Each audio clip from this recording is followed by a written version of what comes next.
We're lucky enough to have Congressman Guthrie of Kentucky joining us this morning, taking some time out of his busy schedule to answer a few of our questions. Congressman Guthrie, how are you? Hey, good morning. I hope everybody's well and staying safe. Yeah, I think everybody hopefully is doing as best we can right now. Congressman, my first question for you is what's happening on Capitol Hill? Obviously, was something that Congress is not technically there right now, but you could be called to action pretty soon. There's talk of another stimulus bill in the House. Is that something you're hearing about and maybe something that will happen this week? If so, do you think there's more the government needs to do, federal government does, for the economy and for money? Well, I do think we need to do an assessment and probably move forward on something. Doing something right now after we just have appropriated over $3 trillion is a little too hasty. Matter of fact, committees aren't meeting. And the problem is we've even saw with the PPP, payroll protection, where there wasn't enough money. We saw with the stimulus money, the individual checks, we're trying to figure out how to get them to the right people at the right time. You know, the committees kind of work through those kind of processes because of time. The leadership worked out the bills and we only had to vote up or down. But as we move forward, we have time now. We wanted unemployment to get out quickly. I know it's still kind of happening at the state level of getting it implemented is one thing, but the unemployment was approved quickly. But now we need to take time. We've spent $3 trillion. Let's see how let's learn lessons from the way it was spent, get the committees back in Washington, D.C., the committees meeting, and work through the process. But I do think we're not through this yet. It's not over. There's going to be needs that I know we're going to have to meet, but we don't just need to look at, I think Speaker Pelosi is looking at a $1 to $2 trillion additional spending without any committee ever going through the process. And I think we need to slow down a little bit.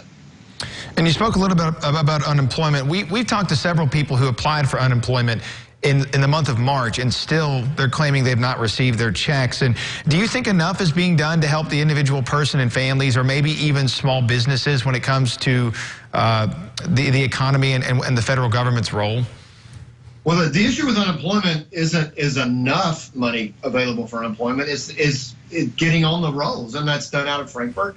I know the governors and those guys seem to be working hard. We're getting a lot of phone calls, and unfortunately we're trying to assist people as much as we can, but that's done out of Frankfurt. But if you remember in the package that Senator McConnell negotiated, we have most people will get at least 100% of their salary. Some, based on their level of income, will get more.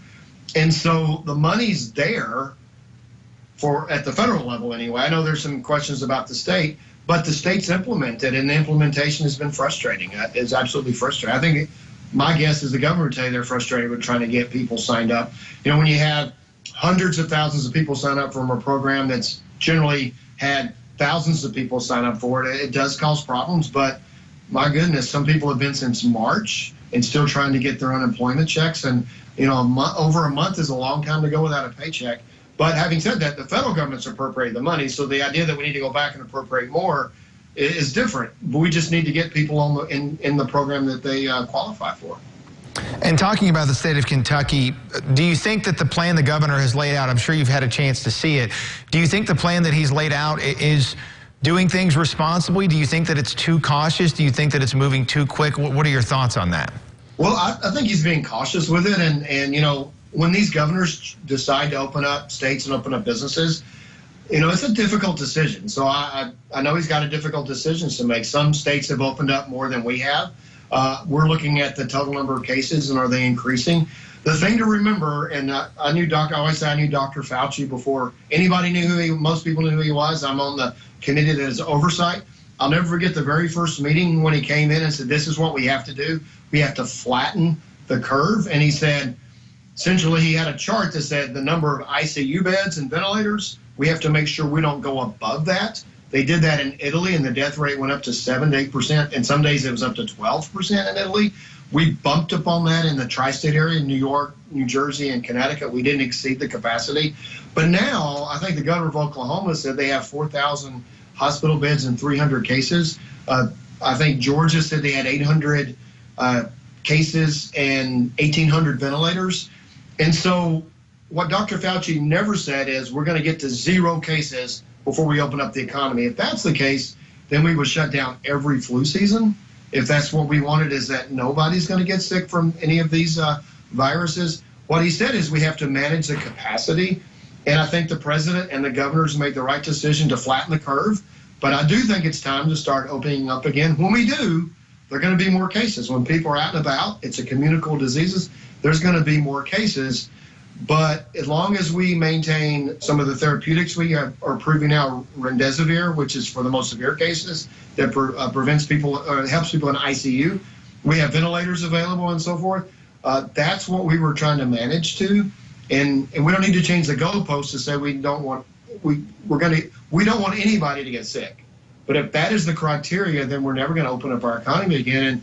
And people who have spent their lifetime building businesses are losing their life's work. And you may think that if you spend 20 or 30 years building a business, you wouldn't lose it in a few months. And if that's the case, people don't understand cash flow and businesses and margins and things like that. People are really, with solid businesses, going to be in dire straits this summer if we don't get things moving again. Congressman, thanks for making time for us. We really appreciate it. It's always great to be here, and I appreciate it very much.